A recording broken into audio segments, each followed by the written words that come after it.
Oh, this is an update on our 100 meat birds this morning. They're all eaten and we're just about to put their water in there. But they've been moved, so I can show you where they were yesterday, just last night. So this is what we're going for. See all that trampled area and the manure that they left in this section compared to the other sections. So this will all be fertilized. It'll all come back greener, and then we'll just keep moving them forward. And then when we have the other tractors moving side by side, we'll be able to do a larger space at a time. But they're super happy.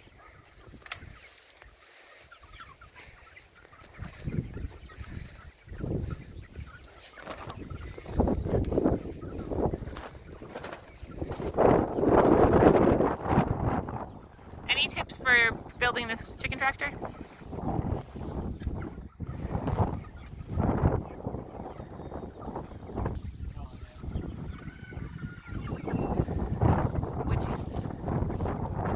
Would you say cut the wood ahead of time? I think ahead of time. Be patient. It'll all just come together. So compared to the other one that we were kind of just doing it for the first time, this one they cut all the pieces of wood ahead of time. Everything was all pretty much pieced out and labeled, right?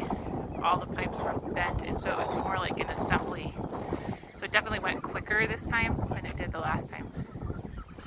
And so we've got a couple more to build, and then these should last us a while. Yeah, they're really good. They move easy. They move easily, yeah. And you can actually use like the wheels that you have on the back there. You could just use one set of wheels, like let's say you had a row of chicken tractors, and you can move those wheels to the next set, to the next set, to the next set, so that in case you didn't want to purchase, you know, a set of wheels for each of them, it makes it more cost effective. And how much did you say this was to build approximately? Couple $100. And I'll show you our other one that we have for our layer hens, so that you can see the difference between, like, this one is set up for meat birds that don't roost, and I'll show you what the layer hen one looks like. So just as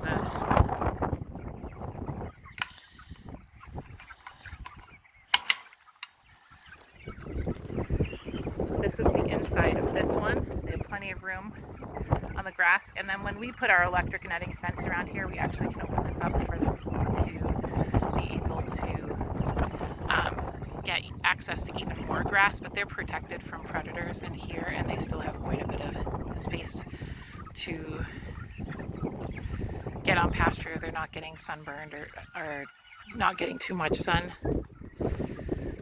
They have that shade from the rain, but our plan is to put an electric netting fence around all of them to help protect them, and then open this up after we move them during the day so they have access to all of this. And they will actually supplement their feed so that they can get up to 20% of their food from all the bugs, all the grass, everything that they're eating on here. So you're spending less on food costs and getting a healthier bird. But let me show you the difference between the inside of this one and then the one we modified for our laying hens.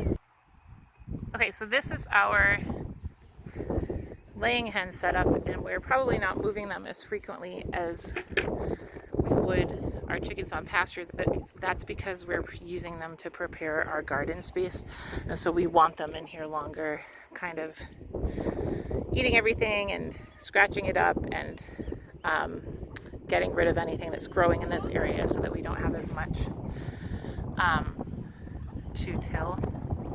So we have our electric fence around them. This is a 100-foot section from Premier One.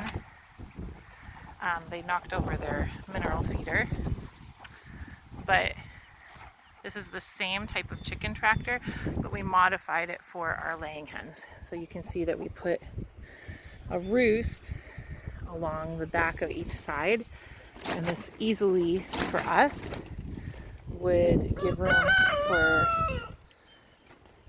2 to 3 dozen hens to roost in here easily. Right now we have, I think, somewhere around 20, and they all roost pretty much on one side. And then we used, these are actually just like plastic tubs that we got that are stackable storage containers from, I think I got them at Lowe's.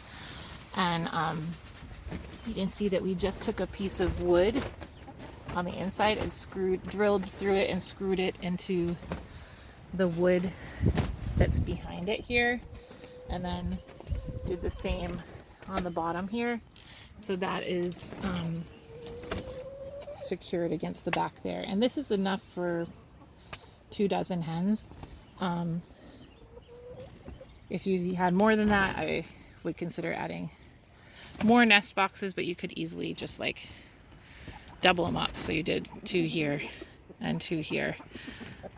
And you could even run another roost along the top. It'll get a little bit dirty on top, but as long as it's covered like that, it shouldn't be too bad in the nest boxes. So you can see it's pretty easy for them to get in.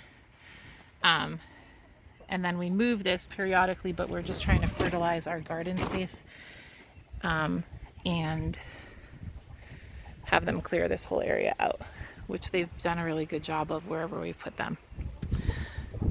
If we're doing our meat birds, we would not want to leave them this long in this area. We would want to move them more frequently, daily or even twice a day, onto clean pasture area. But you can see what they've done here compared to all the grass around it. We didn't have to dig all that up, and now we can come over with like a black tarp or a silage tarp, kill off the rest of what's here, and then broad fork it, and we don't have to till this area up and use a rototiller. Happy girls. You can see that they're losing some of their feathers. That's actually just because of them. They've got too many roosters, too few hens. So, but you can see by the eggs that they are producing. We've got a few older hens in here, and I think we have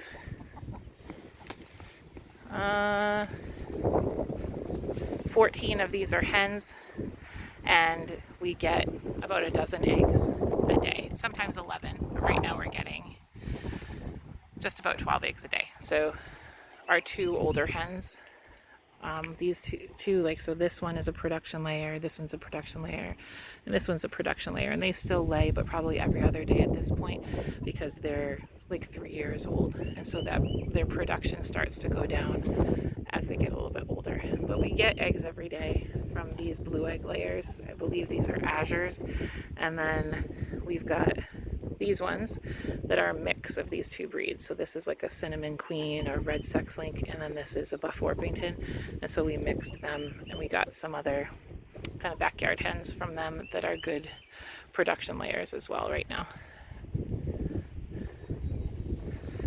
That's it. That's our setup. So that's the difference between one that you would set up for laying hens, and then you can see the one in the back is the one that we have that's set up for our meat birds. And when you're not using them for meat birds, they're good because you can use those chicken tractors for other purposes. So I know some people have used them to raise piglets in, some people have used them for